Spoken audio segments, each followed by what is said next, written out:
Viral aksi pembeli wanita hempaskan mangkok di rumah makan nasi kuning Manado, gegara tak ada mie ceplok. Tengah beredar video yang memperlihatkan aksi tak terpuji seorang pembeli saat mendatangi sebuah rumah makan viral di media sosial.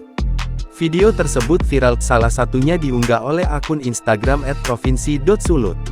Dalam video tersebut, terlihat pembeli yang merupakan seorang wanita tersebut terlihat masuk ke tempat makan bersama beberapa orang temannya. Dia kemudian bertanya mengenai menu mie ceplok kepada pelayan yang berjaga.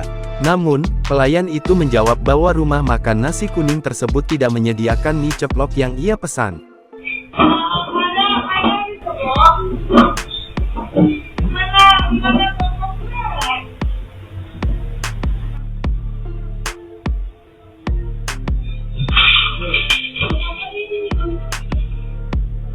Menanggapi hal itu, wanita itu malah mengambil dan menghempaskan mangkok yang ada di meja ke lantai. Ia kemudian berdiri dan berjalan keluar.